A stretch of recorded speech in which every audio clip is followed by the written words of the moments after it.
जादुई आईना। कहीं एक छोटे से गांव में जहां प्राकृतिक सौंदर्य की सांस बाहर आती थी और जादू की कहानियां हर किसी के होठों पर बसी रहती थीं, एक रहस्यमय आईना बाजार में बेचने के लिए खड़ा था। इस आईने को जादुई आईना कहा जाता था क्योंकि इसका कोई भी छवि देखने वाले के सामने उसकी असलियत से भिन्न थी। इस गांव में एक युवा नामक लड़का था जिसका नाम विक्रम था। विक्रम की रुचि जादू और आध्यात्मिकता में थी। वह हमेशा से जानना चाहता था कि क्या वास्तव में जादू होता है और क्या आध्यात्मिक शक्तियां होती हैं।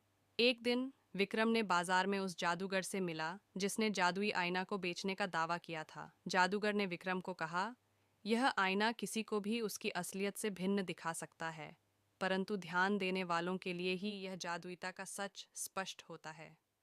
विक्रम ने आईना खरीदा और उसे अपने घर ले गया। रात को वह नींद के बाद आईना के सामने खड़ा हुआ और उसे देखने लगा, परंतु जैसे ही वह आईने में अपना चेहरा देखने की कोशिश करता, उसका चेहरा गायब हो जाता।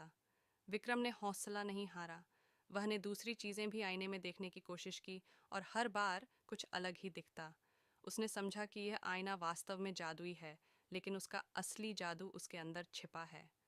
विक्रम के इस खोज के बाद उसने अपनी आत्मा के सबसे गहरे कोनों में जाकर आत्मा की शक्ति को खोजना शुरू किया।